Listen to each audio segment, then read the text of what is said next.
নৃশংস হত্যাকাণ্ডটি তার নিজের সন্তানই এটা করেছেন। গত 2 তারিখে সে দারাজে একটা ছুরি অর্ডার করে। সাইকো টাইপের যে মুভিগুলো আছে এগুলো দেখে একটা মুভি দেখে তাকে অনুপ্রাণিত করে। কিভাবে মারলে মৃত্যু নিশ্চিত হয় এটা সে ওই মুভি দেখে পেয়েছে। ঘাড়ের পিছনে সে ওই সময় একটা আঘাত। তার বাবা তখন বাঁচাও বাঁচাও চিৎকার করেছিল। প্রথম সন্তান তার ছেলে রেদওয়ান, তার হাতে কাটা দাগ পাই। এইটা দিয়ে আমাদের সন্দেহটা শুরু হয়। তারপরে তাকে অন্য সব পরিবারের সদস্য অন্যদের মতো তাকেও জিজ্ঞাসাবাদ করা হয়।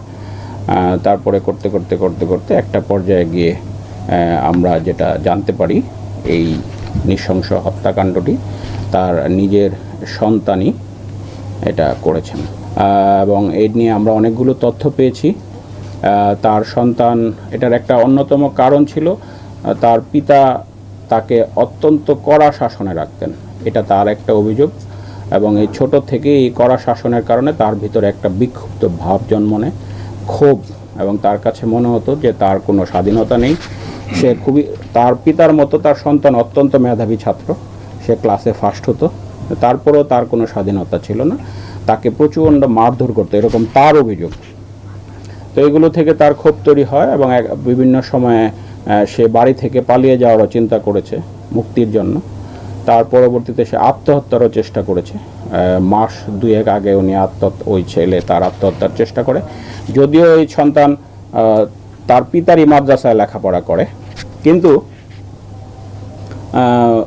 গত 2 মাস যাবৎ কিন্তু সে বাসায় থাকে না। এটা আপনারা যারা জানেন, আশপাশে থাকেন তারা জানেন।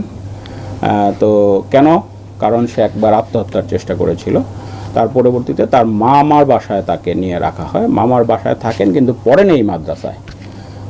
তো ওই সময় থেকেই তার ভিতরে একটা চিন্তা আসে যে আমার মুক্তির জন্য 2টা রাস্তা, একটা হলো তাকে আত্মহত্যা করতে হবে অথবা তার বাবাকে সরিয়ে দিতে হবে।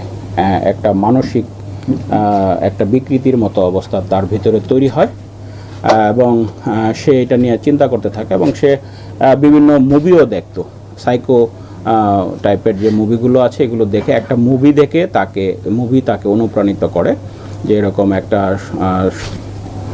ব্যক্তি এরকম সে চাপের ভিতরে থেকে, যে নানাভাবে মানসিক চাপের পরের থেকে যে তাকে চাপ দিত তাকে সে কিভাবে হত্যা করে, এটার পরের থেকে সে এই পরিকল্পনাটা করে এবং সে একটা ছুরি অর্ডার করে দারাজে। গত 2 তারিখে সে দারাজে একটা ছুরি অর্ডার করে।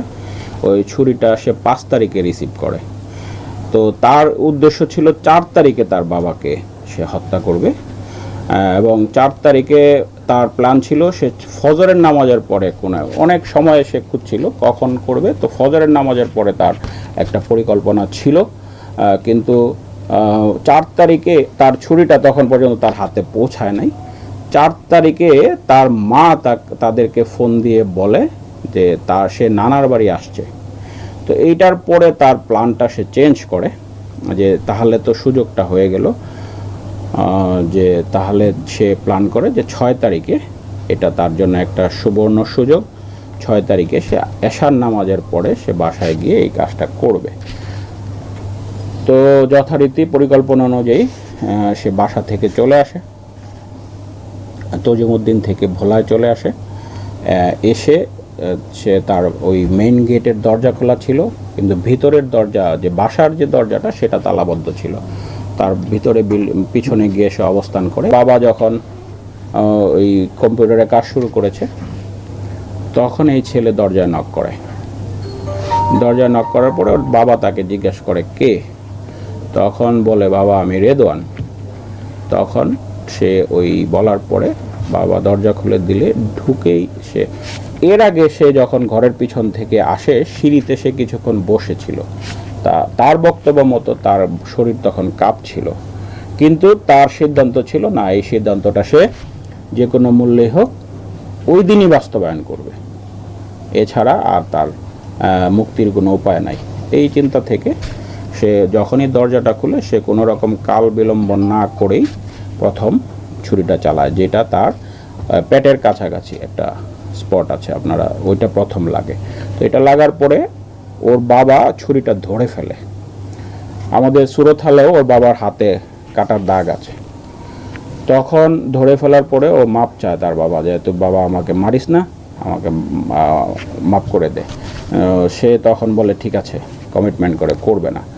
তখন তার হাত থেকে যখন ওই যে ছুরিটা ছড়াইতে যায় তখন তারও হাতটা কেটে যায়, এই রেদওয়ানের হাতও কেটে যায়। ওই কাটা দাগটাই আমরা পরে পেয়েছি। তারপরে সে বুকে পেটে এরকম দুইটা ইয়া করে, এবং তার বাবা তখন চিৎকার দিলে তখন গলায় মরে। এবং তার ধারণা ছিল আগে থেকে ওই যে ঘাড়ের পিছনে যে আমরা একটা কাটা দাগ পেয়েছি, যে কিভাবে মারলে মৃত্যু নিশ্চিত হয়, এটা সে ওই মুভি দেখে পেয়েছে। ঘাড়ের পিছনে সে ওই সময় একটা আঘাত, তার বাবা তখন বাঁচাও বাঁচাও চিৎকার করেছিল। এই বাঁচাও বাঁচাও চিৎকারটা পাশের বাড়ির এক মহিলা আছেন, আয়ানের মা, হ্যাঁ, ওনারা কিন্তু শুনেছে। এবং রাস্তার একজন রাজন নামে এক লোককে আমরা পেয়েছিলাম, রাজনও শুনে